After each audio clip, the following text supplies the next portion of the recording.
அன்பான தேவஜனமே, இயேசு கிறிஸ்துவின் மகத்துவ நாமத்தில் உங்களை வாழ்த்துகிறோம். இன்றைய தினத்திலும் தேவனோடு சஞ்சரிப்போம் என்கிற இந்த நிகழ்ச்சியில அப்போஸ்தலர் 10:38 ஒரு சின்ன செய்தியை உங்களோடு பகிர்ந்து கொள்ள விரும்புகிறேன். தேவன் அவருடனே கூட இருந்தபடியினாலே, தேவன் இயேசு கிறிஸ்துவுடனே கூட இருந்தபடியினாலே அவர் நன்மை செய்கிறவராயும் பிசாசின் வல்லமையில் அகப்பட்ட யாவரையும் குணமாக்குகிறவராயும் சுற்றி திரிந்தார். நன்மை செய்கிறவராய் சுற்றி திரிந்தார். அந்த நன்மைகளில ஒண்ணு என்ன?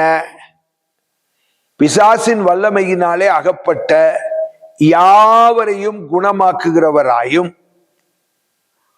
அவர் சுற்றி திரிந்தார். நம் ஆண்டவர் நன்மை செய்கிறவர். நம்முடைய ஆண்டவர் நன்மை செய்கிறவர், நன்மையானதை அவர் தருகிறவர்.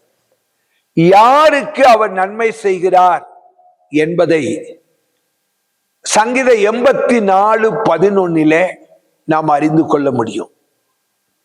உத்தமமாய் நடக்கிறவர்களுக்கு அவர் நன்மையை வழங்காமல் இருக்கவே மாட்டார். உத்தமமாய், உண்மையாய், நேர்மையாய் நடக்கிறவர்கள் இருக்காங்களே, அவர்களுக்கு கர்த்தர் நன்மையை வழங்காமல் இருக்கவே மாட்டாராம். உண்மை, நேர்மை, உலகத்துல இதற்கு ஒரு அங்கீகாரம் உண்டா என்று சொன்னால் அங்கீகாரம் கிடையாது.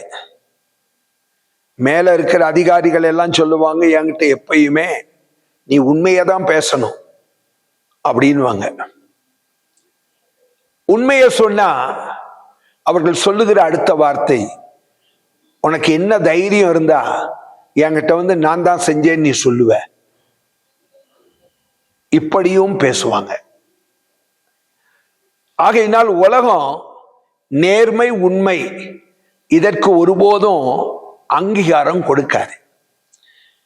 ஆனால் உண்மையாய் இந்த உலகத்துல நம்ம நடப்பதினால பனிஷ்மெண்ட் நமக்கு கிடைக்கும். நேர்மையாய் நடப்பதினால நமக்கு தண்டனையும் கிடைக்கும். ஆனா ஒரு காரியத்தை தேவ பிள்ளைகளாகிய நாம் அறிந்து கொள்ளணும். நேர்மையாய், உண்மையாய் நடக்கிறவர்களுக்கு தேவன் நன்மையை ஒருபோதும் வழங்காமல் இருக்கவே மாட்டார். நிச்சயமா கர்த்தர் நன்மையை வழங்குவார். நெகேமியா 9வது அதிகாரம் 8வது வசனம், அதுல நீங்க வாசிச்சு பாருங்க. அவன் இருதயத்தை உமக்கு முன்பாக உண்மை உள்ளதாக கண்டு. யாருடைய இருதயத்தை?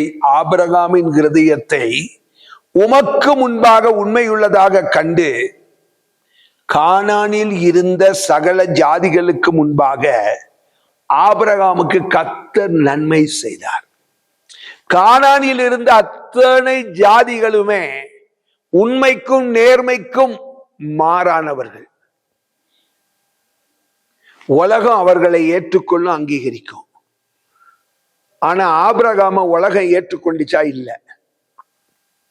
ஆனால் கானானின் அத்தனை ஜாதிகளுக்கும் மத்தியில கர்த்தர் ஆபிரகாமுடைய உள்ளத்தின் நேர்மையை கண்டு, உண்மையை கண்டு, கானானிய ஜாதிகளுக்கு மத்தியிலே கர்த்தர் ஆபிரகாமுக்கு தான் நன்மை செய்தார். உங்களுக்கும் கர்த்தர் நன்மை செய்வார். ஆமென். உலகத்துல உண்மையா நேர்மையா நடக்கிறதுனால சில பாடுகள் வரலாம், கஷ்டங்கள் வரலாம். அதற்காக உண்மை நேர்மையை மறுதலித்து விடாதீர்கள். உண்மையவே பேசுங்க, உண்மையாவே நடந்து கொள்ளுங்க, நேர்மையாகவே நடங்க. கர்த்தர் உங்களுக்கு நன்மை செய்வார். God bless. மகா கிருபையும் இரக்கமும் உள்ள எங்கள் அன்பின் ஆண்டவரே, எங்கள் பரிசுத்த நல்ல தகப்பனே, வேத வசனத்தின்படியே நீர் நன்மை செய்கிறவர். ஆண்டவரே, நீர் எப்பொழுதுமே உத்தமமாய் நடக்கிறவர்களுக்கு நன்மையை செய்ய மறவாத தெய்வம். உங்க பிள்ளைகளுக்கு கர்த்தர் நன்மைகளை செய்ய.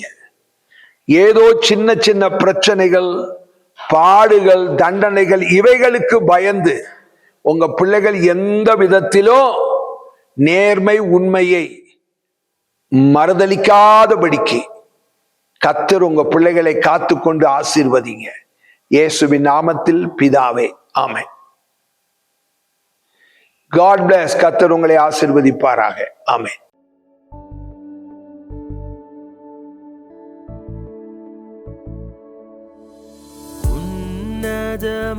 உன்னதமானவரே, என் உறைவிடம் நீர்தானே. உன்னதமானவரே,